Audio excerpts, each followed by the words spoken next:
सबों को प्रार्थना योद्धा परिवार की ओर से प्रेज द लॉर्ड। जय यीशु। यीशु सहाय।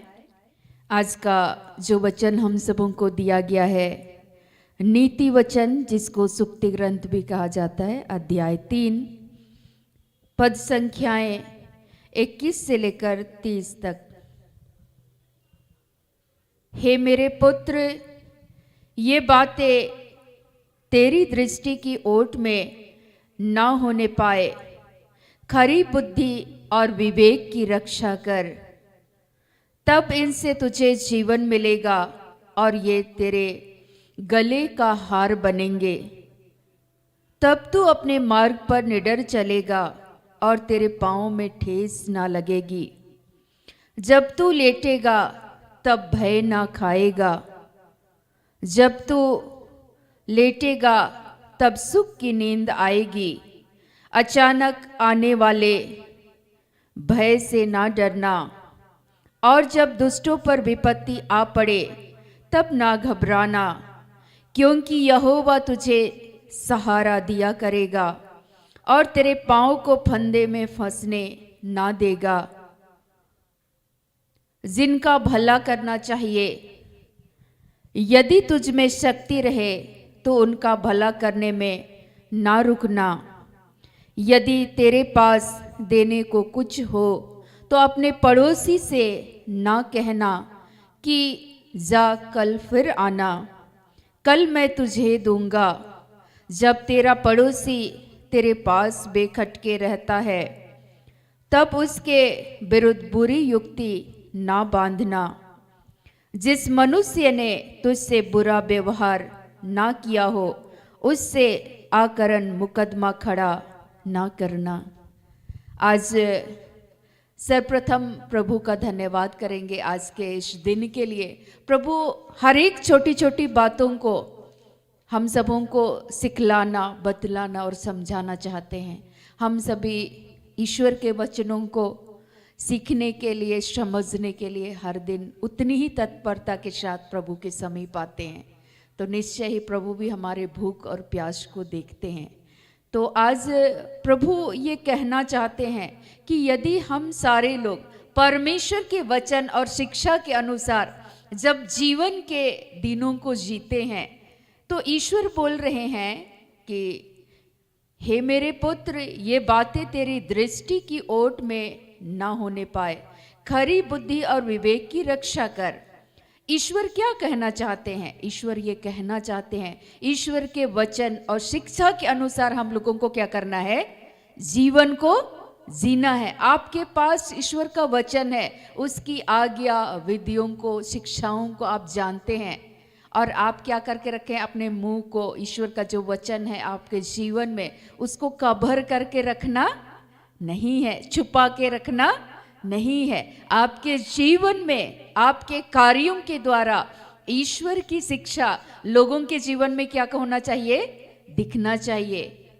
यीशु मसीह ईश्वर के पुत्र थे, ईश्वर के वचन के अनुसार जीवन को जीते थे, तो उनके जीवन शैली से पता चलता था या नहीं? चलता था ना? चलता था कि नहीं? चलता था। तो ईश्वर आज ये कहना चाहते हैं, हम ईश्वर के बेटे और बेटियां हैं। जब हम यीशु मसीह पर, ईश्वर पर विश्वास करते हैं, तो ईश्वर का वचन कहता है यूहन्ना 1:12 में कि यदि हम यीशु मसीह पर विश्वास करते हैं तो हम उसके बेटे और बेटियां हैं। तो ईश्वर के बच्चे हैं, ईश्वर की संतान है। तो ईश्वर हम सबों से ये कहना चाहते हैं कि हमारे जीवन में ईश्वर के वचन को, हम लोगों को वचन के साथ जीना है, उसको कवर करके रखना नहीं है। यीशु मसीह हम में है, तो यीशु मसीह का स्वभाव, उसका जो आचरण है, वो हमारे जीवन के द्वारा दिखना है या नहीं दिखना है? दिखना चाहिए, तभी तो लोग जानेंगे। आप लोगों को वचन सुनाएंगे अपने परिवार में, ये जरूरी नहीं है लोग बोलेंगे आप वचन सुनाएंगे और आपका जीवन शैली यीशु मसीह के वचन और शिक्षा के अनुसार नहीं होगा, तो लोग क्या बोलेंगे? ये बेकार व्यक्ति है, ये लंबी लंबी बातें कहते हैं लेकिन ईश्वर का वचन इनके जीवन में नहीं है। लोग आपके जीवन शैली के द्वारा आपको देखेंगे, जानेंगे कि सही में आपके अंदर में ईश्वर का प्रेम है, ईश्वर का ज्ञान है, ईश्वर की बुद्धि और विवेक के अनुसार आप अपने जीवन को क्या करते हैं, जीते हैं। तो आज हमारे जीवन में ईश्वर लोगों को दिए हैं, परिवार में जहां हम जीते हैं, समाज में जहां हम जीते हैं, इस संसार में हम जहां जीते हैं, तो हमें भी तो प्रभु के वचन के अनुसार जीवन जीना है ना। ईश्वर आज बोल रहे हैं पहली बातें कि हम ईश्वर के वचन के अनुसार जब जीवन को जीते हैं तो ईश्वर हमारे जीवन के हर क्षेत्र में अपने बुद्धि और ज्ञान के द्वारा हम सबों को अपनी सुरक्षा को क्या करेंगे, प्रदान करेंगे। ईश्वर बोल रहे हैं कि तब इनसे तुझे जीवन मिलेगा। कब जीवन मिलेगा? जब आप प्रभु के वचन के अनुसार जीवन को जिएंगे। यीशु जीवन को जी रहे थे तो यीशु मसीह को भी परमेश्वर अपनी सुरक्षा को दे रहे थे।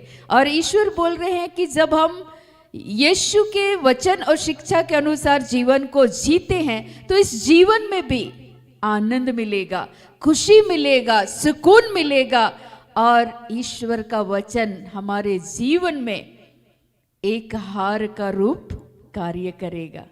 एक मोती के सदृश, एक मोती को जैसे हम अपने गले में हार की तरह डाल कर रखते हैं तो खूबसूरत दिखता है, तो वैसे ही हमारे जीवन में यदि हम परमेश्वर के वचन और शिक्षा के अनुसार जब जीवन को जीते हैं तो ईश्वर का वचन हमारे हृदय में, हमारे गले में एक हार का काम करेगा। और ईश्वर बोल रहे हैं कि जब आप प्रभु के वचन के अनुसार चलेंगे आप निडर रहेंगे, आप डरेंगे नहीं, आप घबराएंगे नहीं, आप परेशान नहीं होंगे। ईश्वर बोल रहे हैं जब तू अपने मार्ग पर निडर चलेगा तब तू, कब? जब आप ईश्वर के वचन के अनुसार जीवन को जिएंगे तो आप क्या रहेंगे, निडर रहेंगे। आप गलत करने से बचेंगे तो आप डरेंगे नहीं, डरेंगे। आप चोरी नहीं किए हैं और लोग बोलेंगे कि आप चोर हैं, आप डरेंगे नहीं, डरेंगे, बिल्कुल भी नहीं डरेंगे, क्योंकि परमेश्वर उस समय भी आपको अपने जीवन में अपनी सुरक्षा को प्रदान करेंगे। परमेश्वर के वचन के अनुसार आप सच्चाई के साथ, खराई के साथ अपने कर्तव्यों का निर्वहन कर रहे हैं, प्रभु के वचन और शिक्षा के अनुसार जीवन को जी रहे हैं, आप निडर रहेंगे, एक चैन की नींद को सोएंगे। आज ईश्वर का वचन ऐसा हम सबों को कह रहा है कि जब तू लेटेगा तब भय ना खाएगा, जब तू लेटेगा तब सुख की नींद आएगी, आप चैन से सो जाएंगे। जब आप सच्चाई के साथ चलेंगे प्रभु के वचन के अनुसार, ईश्वर की आज्ञा और शिक्षाओं के अनुसार। लेकिन यदि आप गलत करेंगे, और हम लोगों को गलत करने पर पवित्र आत्मा क्या करता है, धिक्कारने लगता है। तुमने ऐसा गाली गलौज क्यों किया, तुमने झूठ क्यों बोला, आपने एक दूसरे पर दोषारोपण क्यों किया, आपने अपशब्द क्यों कहा, आपने क्रोध क्यों किया। और जब हम क्रोध करते हैं, गाली गलौज करते हैं, एक दूसरे पर दोषारोपण करते हैं, क्या हमारा अंतरात्मा हम लोगों को धिक्कारता नहीं है? धिक्कारता है ना। यही तो ईश्वर बतलाना चाहते हैं कि हम गलत करने से अपने आप को क्या करें, बचें, और दूसरों को भी क्या करें, बचाएं। और जब आप ईश्वर के वचन के अनुसार सत्य के मार्ग में चलेंगे, ईश्वर की प्रज्ञा, ज्ञान, बुद्धि, विवेक, उसकी शिक्षा, उसकी आज्ञाओं के अनुसार चलेंगे, चैन की नींद रात में भी सोएंगे। प्रभु का वचन आज कह रहा है आपको डर नहीं लगेगा।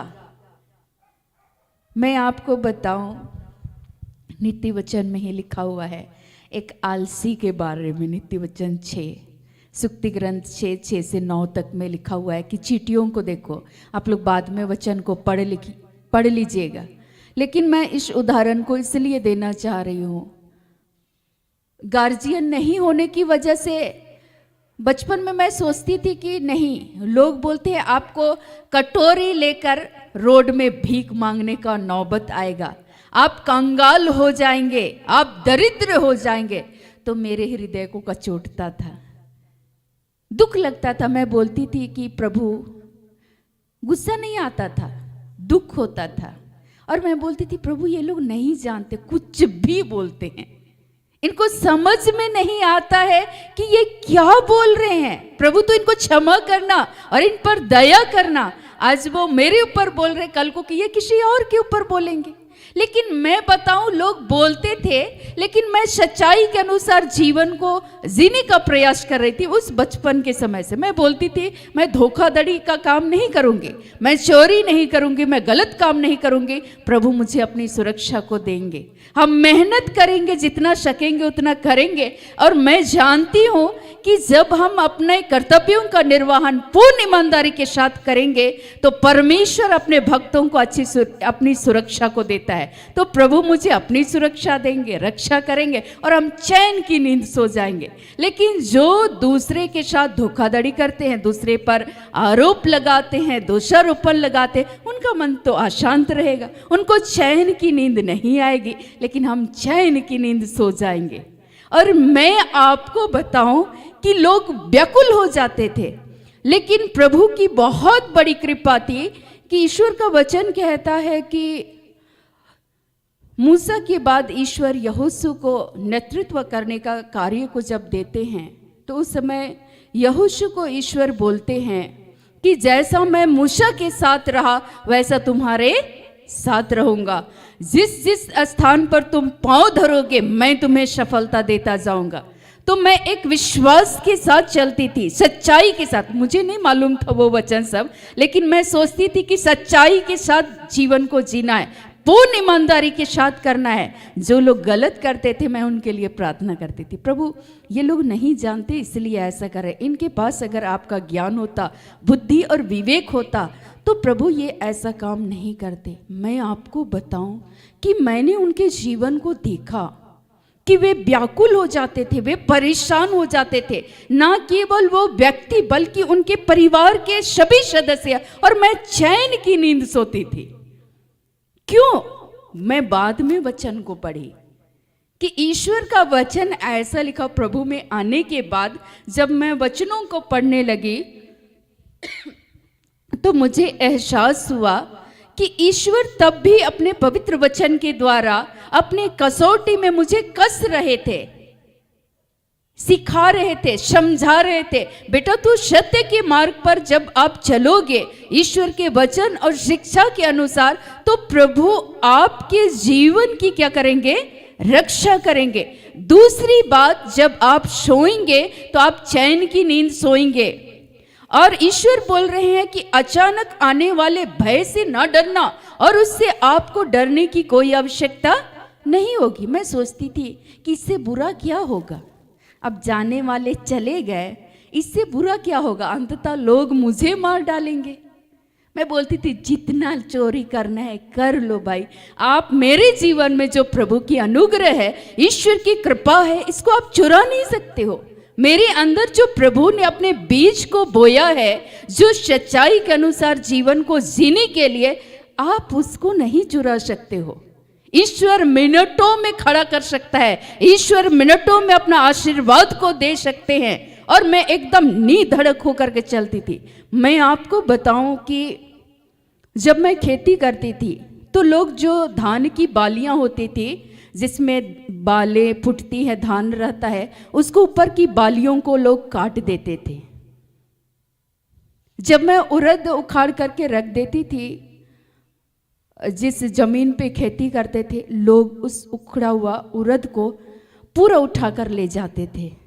मैं सोचती थी कि ओह प्रभु, ऐसे कितने लोग हैं जिनके अंदर में आज ईश्वर का वचन ही नहीं है, लेकिन वे चोरी करने के बावजूद भी उनको उनके जीवन में बेचैनी थी, परेशानी थी। और लेकिन मैं सोचती थी कि अगर ये लोग ले लिए हैं तो मेरा पिता मुझको दोगुने रूप से आशीषित करेंगे, क्योंकि मैं सच्चाई से, पूर्ण ईमानदारी के साथ, खराई के साथ प्रभु के वचनों के अनुसार जीवन को जीने के लिए मैं प्रयास कर रही हूँ। तो प्रभु मेरी सहायता करेंगे।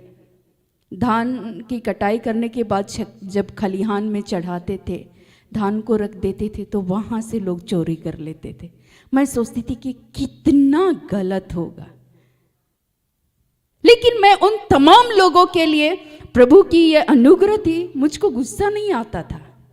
और पवित्र आत्मा मुझे बतलाता था ये सामने वाला व्यक्ति ऐसा किया है, और अंत में वे व्यक्ति घूम फिर करके मुझको बतला देते थे। हम लोग सोचते थे, देखना चाहते थे तुम परेशान होती है या नहीं, लेकिन मैं चैन से अपना थक हार करके काम वाम करने के बाद भी मैं और मेरे परिवार के बहुत सारे सदस्य थे, कई एक छोटे बच्चे मेरे साथ रहते थे, शाम में छोटा सा धन्यवाद के साथ प्रार्थना करते थे और चैन की नींद सोते थे।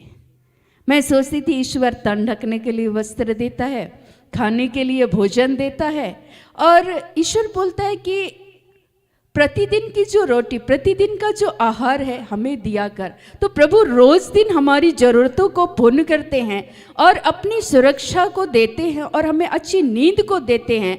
तो हम उसके वचन के अनुसार जीवन को जीना है। लेकिन जो लोग गलत करते थे, मैंने उनके भी जीवन को देखा है, वे बेचैन हो जाते थे, वे परेशान हो जाते थे, वे विचलित हो जाते थे, उनके मन में अशांति हुआ करती थी। ईश्वर का वचन कह रहा है कि अचानक आने वाले भय से ना डरना, जब दुष्टों पर विपत्ति आ पड़े तब ना घबराना। और मैंने एक पर एक विपत्तियों को आते हुए देखा, लेकिन परमेश्वर ने इतनी विपत्तियों को आने के बावजूद भी परमेश्वर ने संभाला। कितनी बार मैंने देखा कि औरों की फसल को जंगली हाथी नुकसान कर लिए, लेकिन हमारे फसल के बगल से होकर के वे गुजरे, लेकिन उसको कोई भी हानि नहीं हुई। मैंने देखा है प्रभु की कार्य को, एक साक्षात रूप से प्रभु कैसे अपनी उपस्थिति को देते हैं, कैसे जब हम प्रभु के वचन के अनुसार, जब जीवन को सच्चाई के अनुसार जीते हैं, तो परमेश्वर के महान कार्यों को मैंने देखा। मेरे पास कुछ नहीं था, ज्यादा कुछ, लेकिन मैं बोलती थी प्रभु ये लोग मेरा क्या बिगाड़ेंगे, चोरी करने के लिए आएंगे, घर में क्या है, धान भरा हुआ है, ले ले इसको। पैसा ढूंढने के लिए आएंगे, पैसा तो मिलेगा नहीं, और जब नहीं मिलेगा तो उससे बुरा ये लोग क्या करेंगे, मेरी हानि करेंगे। लेकिन प्रभु मैं जानती हूँ, आप बोलते हैं उनसे मत डरो जो शरीर को नाश करते, बल्कि उनसे डरो जो आत्मा और शरीर दोनों को नाश करते। ये लोग मेरे शरीर को मार सकते, लेकिन मेरी आत्मा को मार नहीं सकते। किसी भी कीमत पर परमेश्वर के वचन के अनुसार चलेंगे, ये मैंने दृढ़ता पूर्वक निश्चय किया। चाहे आंधी आए, तूफान आए, जितनी भी मुसीबतें आए, लेकिन मैं गलत डिसीजन नहीं लूंगी। लोग बोलते थे इससे अच्छा तो मर जाना चाहिए, कटोरी लेकर रोड में भीख मांगने से अच्छा है आपको मर जाना चाहिए। मैंने कहा परमेश्वर ने एक जीवन दान को दिया है, और ये जीवन मैं यूं ही व्यर्थ जाने नहीं दूंगी। एक एक पल को मुझे जीना है और प्रभु के लिए जीना है, और इसमें प्रभु हमारी क्या करेंगे, सहायता करेंगे। आज उन तमाम लोग जो लोग इस तरह की बातें बोलते थे, उनका मुंह बंद हो गया। वे लोग बोलते हैं कि कितना अच्छा प्रभु के भय में आप जीवन को जीते हो। आज हम लोगों को भी ऐसा जीवन को जीना है। मैं बोलती हूँ परमेश्वर आपकी सहायता करेंगे, ईश्वर आपकी मदद करे जीवन के हर क्षेत्र में, कि आप सच्चाई के अनुसार क्या करें, चले, ईश्वर के वचन और शिक्षा के अनुसार। मैं आप सबों को ये कहना चाहूँगी, चाहे आपके घर वाले चलते हो या नहीं चलते हो, आप प्रभु के भय में जीवन को जिए, ईश्वर के वचन के अनुसार अपने जीवन को जिए। परिवार में कोई एक भी व्यक्ति आपको देख करके आपके परिवार के इर्द गिर्द के तमाम सदस्य उस वचन के अनुसार जीने के लिए प्रयास करेंगे, और पवित्र आत्मा उन लोगों की सहायता करेंगे। लेकिन हम खुद चलेंगे नहीं और हम घर वालों को शिक्षा देंगे, तो क्या ईश्वर का वचन उनके जीवन में जीवंत होगा?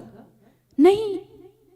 यीशु को देख रहे थे उसके शिष्य कि कैसे ईश्वर के वचन के अनुसार वो जी रहे थे, और जब शिष्य यीशु मसीह के मर जाने के बावजूद भी जब पवित्र आत्मा का अनुग्रह, ईश्वर का अभिषेक उनके जीवन में मिला, वे भी यीशु मसीह को जैसे कार्य करते हुए उन्होंने देखा, वैसा ही वे भी पूर्ण विश्वास के साथ, वे भी सच्चाई के साथ चल रहे थे, और प्रभु जीवन के हर क्षेत्र में अपने शिष्यों को भी प्रभु ने संभाला, उनको भी अपनी सुरक्षा दिया। तो आज ईश्वर हमारे भी जीवन में अपनी सुरक्षा को देंगे। लेकिन जिनके मन में कुटिलता है, छल की बातें हैं, जो प्रभु के वचन के अनुसार जीवन को नहीं जीते हैं, मैं बताऊं कि उनको चैन की नींद नहीं आएगी। ईश्वर बोल रहे हैं उनको, जब तू लेटेगा तब भय न खाएगा, जब तू लेटेगा तब सुख की नींद आएगी। कब? जब आप प्रभु के भय में जीवन को जिएंगे। तो मैं आप सबों से ये अनुरोध करना चाहूंगी कि आप चले निडर होकर, निर्भय होकर। प्रभु 23 में बोल रहे, जब तू अपने मार्ग पर निडर चलेगा और तेरे पांवों में ठेस ना लगेगी। आपको ठेस और ठोकर लगने से भी परमेश्वर क्या करके रखेंगे? बचा करके रखेंगे। सोएंगे तो आपको डर नहीं लगेगा, अच्छी नींद को लेंगे। और ईश्वर बोल रहे हैं, अचानक आने वाले भय से ना डरना, और जब दुष्टों पर विपत्ति आ पड़े तब ना घबराना। ईश्वर बोल रहे हैं, आपका बुरा किसी भी कीमत पे नहीं होगा जब आप प्रभु के वचन के अनुसार चलते हैं, जीवन को जीते हैं। ईश्वर बोल रहे हैं, क्योंकि यहोवा तुझे सहारा दिया करेगा और तेरे पाँव को फंदे में फंसने ना देगा। हर वक्त प्रभु आपको सहारा देंगे। जैसा प्रभु ने मेरे जीवन में सहारा दिया, उस फंदों से परमेश्वर ने क्या किया? बचाया। शैतान तरह तरह से जाल बुन रहा था, फंसाने के लिए, उलझाने के लिए। नहीं जानते थे, लेकिन एक थोड़ा सा एक विश्वास था ईश्वर के प्रति, एक भय था। घूम फिर करके गलतियां होती थी, फिर बोलते थे, प्रभु हम आपके बच्चे हैं, कहाँ जाएंगे? जाए तो प्रभु कहाँ जाएं? अगर आप हमारी सहायता नहीं कीजिएगा तो कौन करेगा? प्रभु अगर आप हमें राह नहीं दिखाइएगा तो प्रभु कौन दिखाएगा?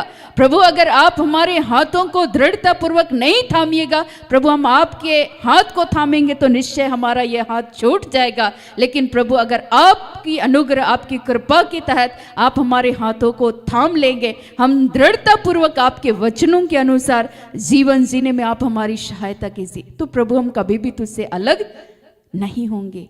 और ईश्वर का वचन यिर्मयाह 32, 40, 41 में कहता है, प्रभु का वचन, मैं तुझ में ऐसा भय उत्पन्न करूंगा जिससे जीवन भर तुम मुझसे कभी अलग होना नहीं चाहोगे। ईश्वरीय भय, जब आप प्रभु के वचन के अनुसार चलने का प्रयास करते हैं, निरंतर आपके अंदर में ईश्वर के वचन और शिक्षा के अनुसार जीवन जीने के लिए ईश्वरीय भय रहेगा।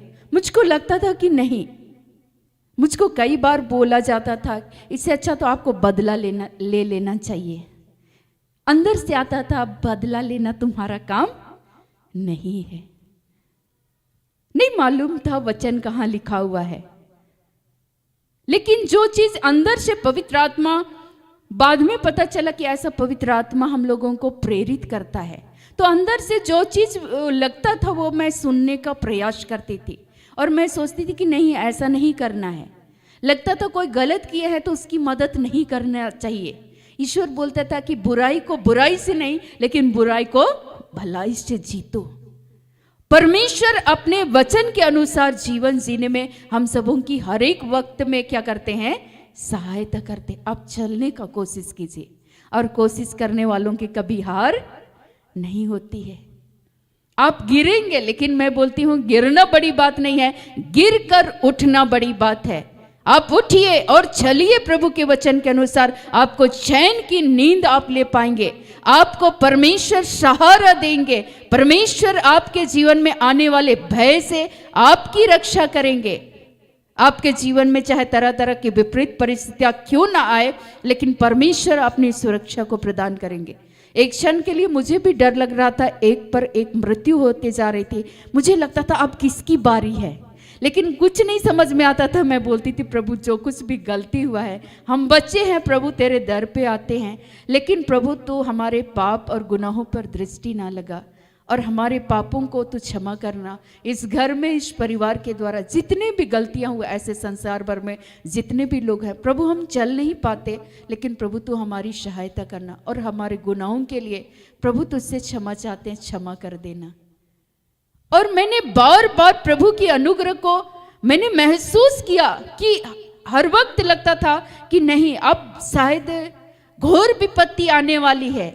डर लगता था, लेकिन फिर भी ईश्वर बोलते थे, मत डर, इधर उधर मत ताक, मैं तेरे साथ हूं, मैं तेरी सहायता करूंगा। फिर लगता था नहीं, इधर उधर समस्याओं पर, मुसीबतों पर, तकलीफों पर दृष्टि नहीं लगाना है। हमको अपना दृष्टि किस पर लगाना है?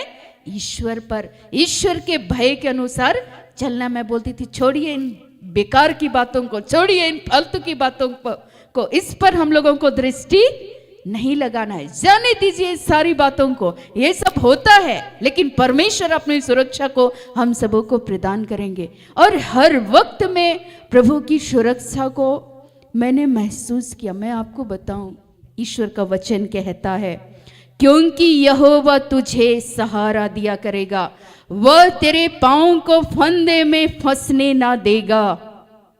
परमेश्वर ऐसी आने वाली विपत्तियों से भी हम सबों की क्या करते हैं? रक्षा करते हैं। हर पल मैंने महसूस किया, हर घड़ी मैंने महसूस किया प्रभु की कृपा को। मुझको नहीं आता था वचन, लेकिन जो पवित्र आत्मा अंदर से जो प्रेरणा देता था, उसके वचन के अनुसार प्रभु के भय में जीवन को जीने का प्रयास कर रहे थे। कई बार दुर्घटनाएं हुई जरूर, लेकिन परमेश्वर उस दुर्घटना में से भी हम लोगों को क्या किए? बचाए। प्रभु हर वक्त सहारा देता है अपने भक्तों को, अपने प्रियजनों को, जो उसके भक्त हैं। मैं आज आपको बताऊं, शायद हो सकता है कि आज तक हम सारे लोग चर्च जाते रहे, ईश्वर के वचनों को सुनते रहे, सुनते हैं, बहुत अच्छा लगता है। हम सारे लोग तारीफ करते हैं कि लोग बहुत अच्छा बोले, आज के वक्ता थे, प्रचारक थे, उन्होंने बहुत अच्छे तरीके से प्रभु के वचनों को रखा हमारे बीच में, बहुत अच्छा लगा।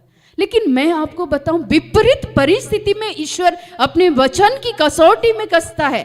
बेटे, तुम नाना प्रकार की परीक्षाओं से होकर गुजरो, तब तुम स्थिर रहना, तब तुम धैर्य रखो, तब तुम ईश्वर पर विश्वास करो, तब परमेश्वर आपका सहारा, आपके जीवन में सहारा बनकर परमेश्वर आपकी सहायता करेंगे। प्रभु आपको अपनी सुरक्षा को प्रदान करेंगे। विपरीत परिस्थितियों में हमारे जीवन में जांच और परख होती है। और मेरे लिए, मुझे बाद में पता चला कि प्रभु अपने राज्य के विस्तार के लिए चुने हैं, तो वो जीवन में प्रभु एहसास करा रहे थे, हर एक पल पल में प्रभु जीना सिखा रहे थे। शायद उस जगह पे नहीं तोड़ते तो शायद आज मैं बहुत सारे बातों को नहीं सीख पाती। और सीखना तो हम लोग जीवन के अंतिम समय तक, जब तक इस दुनिया में रहेंगे तब तक सीखते रहेंगे। हम सीखें और उस वचन के अनुसार अपने जीवन में चले। और ईश्वर आज बोल रहे हैं, जिनका भला करना चाहिए, यदि तुझ में शक्ति रहे तो उनका भला करने से ना रुकना। अब हमारे जीवन में जब भी भला करने का वक्त आता है तो हम लोग सोचते हैं, हम क्यों करें? वो मेरे शादी में मेरा सहायता नहीं किया, मेरे घर परिवार में मेरी मदद नहीं किया उन्होंने, हम क्यों करें? उन्होंने तो हमारी सहायता नहीं किया, मैं उसकी सहायता कैसे करूंगा? ईश्वर बोलते हैं, अगर आपके पास भला करने का गुण है, ईश्वर ने आपको यह प्रवृत्ति को, इस गुण को, आपका अपना स्वाभाविक गुण नहीं है, लेकिन आपके पास इच्छा है, सामर्थ्य है, तो आपको जरूर करना चाहिए। और हम करेंगे तो धीरे धीरे करके हो सकता है जो व्यक्ति गलत कर रहा है, परमेश्वर उसके जीवन को बदल दे। हम नहीं जानते हैं कि परमेश्वर किस घड़ी किनके जीवन में कार्य करेंगे, लेकिन हमारे पास आज ईश्वर ने शक्ति दिया है, सामर्थ्य दिया है, तो जरूर करना चाहिए। ईश्वर आज ये कहना चाहते हैं, यदि तेरे पास देने को कुछ हो तो अपने पड़ोसी से ना कहना कि जा कल फिर आना, कल मैं तुझे बताऊंगा। आज हमारे जीवन में ऐसा ही करते हैं ना हम लोग। ईश्वर का वचन हम लोगों को जीवन जीने का तरीका ये बतलाता है। मैं प्रैक्टिकल अपने जीवन में जो मैंने अनुभव किया, उन बातों को आपको साझा कर रही हूं कि आपके जीवन में भी ऐसी परिस्थितियां आएंगी। क्या आप उस घड़ी में दूसरे लोगों को, क्या आप मदद करते हैं? ईश्वर आज हमारे जीवन में ये वचन क्वेश्चन मार्क कर रहा है, बेटा क्या तुम्हारे अंदर में जिनका भला करना चाहिए, यदि तुझ में शक्ति रहे तो उनका भला करने से ना रुकना। क्या बेटा तुम भला करते हो कि नहीं करते हो? नहीं रुकना, करते चले जाना, उसका प्रतिफल परमेश्वर देगा। मुझको कहा जाता था, मेरे घर में चाचा के मेरे बच्चे थे, मेरे भाई और बहनें थे, और वे मेरे साथ रहते थे। और मेरी जो बहनें थी वो मुझसे कहती थी कि तुम इन बच्चों का भला क्यों करती हो? नहीं करना चाहिए तुमको। ये दिन रात गाली देते हैं, शराब पीकर अपशब्द कहते हैं, तुम्हें इसका भला करे कैसे करना चाहिए? तुमको नहीं करना चाहिए, तुमको पैसा नहीं देंगे। मैं बोलती थी कोई बात नहीं, मेरा प्रभु प्रबंध करने वाला ईश्वर है, तुमको देंगे फिर जाके तुम दे देगी, तो तुमको तो देना तो बेवकूफ़ी है, तो तुमको नहीं देंगे। लेकिन मैं बोलती थी कोई बात नहीं, हमारा प्रभु प्रबंध करेगा। मैं मुर्गी पालूंगी, बकरी पालूंगी। एक दिन मैं बता रही थी मैं सब काम की,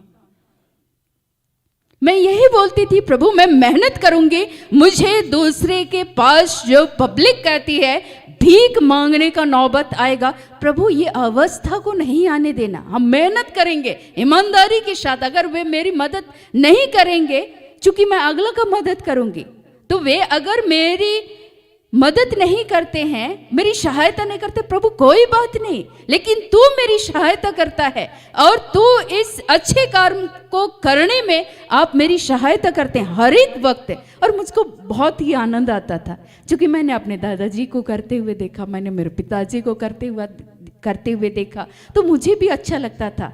और जब मैं यीशु मसीह के जीवन को देखी तो उनके भी जीवन में अच्छा लगता था कि सही में एक्चुअल में वो व्यक्ति जरूरतमंद है, तो उसकी सहायता हमें जरूर करना चाहिए। अगर जो ठीक है, जो नहीं करता है, जो जरूरतमंद नहीं है, कई बार लोग टटोलने के लिए आते हैं। लोग ऐसे भी आए कि ये लड़की इस समय में करती है या नहीं करती है। मैंने कई बार उनको मुंह में कह दिया, आप मुझे परखने के लिए आए हैं कि देती है कि नहीं देती है, आपके पास है।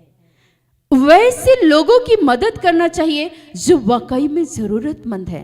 जो मुझे दोबारा वापस ना भी दे तो चलेगा प्रभु, मैं इसके लिए मैं धन्यवाद करती हूँ। लेकिन आपके जीवन में यदि ये क्षमता है, परमेश्वर ने ये दिया है, तो आप आज एक दूसरे की क्या करें, मदद करें, एक दूसरे की सहायता करें। ईश्वर याकूब का पत्र 4:17 में भी बोलती, यदि आपके अंदर में भला करने का गुण है और अगर आप एक दूसरे के प्रति भलाई नहीं करते हैं तो आप पाप करते हैं। क्या करते हैं हम लोग? पाप। आपके पास है और आप क्या बोल रहे हैं, जाइए, आज चले जाइए, कल आइएगा। ऐसे ही करते हैं ना, बोलते हैं कि नहीं बोलते हैं? हम लोग को खुद को नहीं बोलना, अपने बाल बच्चों को ये सिखाते। मेरी चाची भी मुझे सिखा, मैंने कहा ना ना ना ना, ये प्रभु की शिक्षा नहीं। मैं वहाँ बात काट देती थी। मेरे दीदी लोग बोलती थी कि तुम नहीं करना, मैं बोलती थी मैं करूँगी, है तो जरूर करूँगी। और मैं करते रही।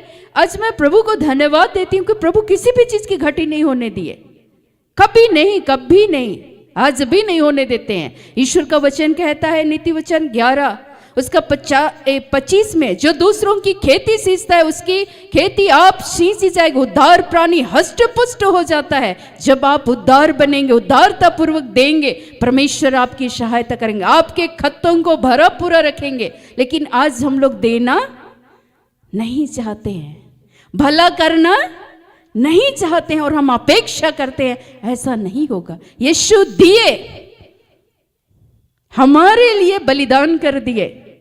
आज हमारे जीवन में जो यीशु मसीह का गुण है, उसके वचन के अनुसार हम जीवन को जिए और जो हम सुनते हैं उसके अनुसार जब हम चलेंगे, निश्चय परमेश्वर आपकी सहायता करेंगे। हर एक वक्त सिखाएंगे। आप बोलिए प्रभु को, सिखाइए, चलाइए, मेरी सहायता कीजिए, परिवार में, घर में, समाज में, जिस स्थान पे करते हैं। ईश्वर का वचन आज कह रहा है कि यदि तेरे पास देने को कुछ हो तो अपने पड़ोसी से ना कहना कि जा कल फिर आना, कल मैं तुझे दूंगा। जब तेरा पड़ोसी तेरे पास बेखटके रहता है तब उसके विरुद्ध बुरी युक्ति ना बांधना, क्योंकि जिस मनुष्य ने तुझसे बुरा व्यवहार ना किया हो उससे आकरण मुकदमा खड़ा ना करना। कई बार कोई व्यक्ति गलत नहीं भी किया है, लेकिन फिर भी हम लोग क्या करते, एक दूसरे का विरोध करते हैं, उसके ऊपर में दोषारोपण करते हैं। ऐसा काम हम लोगों को नहीं करना है। ईश्वर बोलते हैं दोष मत लगाओ जिससे तुम पर भी दोष ना लगाया जाए। बेवजह कि इस तरह की कार्यों को करते हैं, चूंकि क्या नहीं है, प्रभु का वचन, ईश्वर का शिक्षा नहीं है, तो मुंह फट कुछ भी बोलते रहते हैं। तो इस तरह की अनावश्यक बातों को बोलने से क्या करना है, अपने आप को बचना है, रोकना है। और तब जाके परमेश्वर हमारी सहायता करेंगे, आपकी सहायता करेंगे। और मैं आपको बताऊं, गिरेंगे कोई बात नहीं, चलिए प्रभु के वचन के अनुसार आप चैन की नींद लेंगे। आपके जीवन में आपका घर भरा पूरा होगा, परमेश्वर आपका सहारा बनेंगे, आपको आने वाली विपत्तियों से परमेश्वर बचाएंगे, आपको डर नहीं लगेगा, भय नहीं लगेगा। लोग बोलते थे लड़की को डर ही नहीं लगता है, भविष्य में क्या होगा। मैंने कहा कि वर्तमान और भविष्य को निर्धारित करने वाले परमेश्वर है, वो कभी भी मेरे जीवन में बुरा नहीं करेंगे, वो मुझे बचाएंगे उस फंदे से जो शैतान मेरे लिए फंदों को बिछाता है। उस फंदे से भी परमेश्वर के जो भक्त हैं उसके वचन के अनुसार चलते हैं। ठीक है हम नहीं हैं, हम गिरते हैं, ठीक है हम पापी हैं, ठीक है हम अज्ञानी हैं, ठीक है हम कमजोर हैं, लेकिन परमेश्वर मेरी सहायता करेंगे। हम दुर्बल हैं, कमजोर हैं, प्रभु हमारी दुर्बलता को अपने सामर्थ्य के लिए इस्तेमाल करेंगे। और मैं आज परमेश्वर का धन्यवाद करती हूँ कि परमेश्वर का वचन कहता है मैं तुझे छन छन सींचता रहूँगा। प्रभु हमारे जीवन में छन छन हम लोगों को क्या किए हैं, सींचे हैं। आपको ईश्वर हर घड़ी बढ़ाए, प्रभु में हम सभी आगे बढ़े और बिना वजह का झगड़ा करना, एक दूसरे पर दोषारोपण करना आज हम लोग बंद करेंगे। पहली बात, प्रभु के वचन और शिक्षा के अनुसार चलें। जब हम प्रभु के वचन और शिक्षा के अनुसार जब हम चलते हैं तो ईश्वर का वचन हमारे जीवन में एक हार के रूप में कार्य करेगा। हम लोगों के जीवन के लिए एक कड़ी के रूप में परमेश्वर निरंतर हमारा मार्गदर्शन करेगा, पथ प्रदर्शन करेगा। और ईश्वर बोल रहे हैं कि आप निडर रहेंगे, आपको ठेस और ठोकर नहीं लगेगी। ईश्वर बोल रहे हैं कि जब भी आप सोएंगे तो आप चैन के साथ सोएंगे, आपको डर नहीं लगेगा। ईश्वर बोल रहे हैं कि कोई भी दुष्ट आपके ऊपर में यदि विपत्तियां आती है, तरह तरह की मुसीबतें आती है, फिर भी परमेश्वर आपकी सहायता करेंगे, उन फंदों से बचाएंगे और ईश्वर आपका सहारा दिया करेंगे।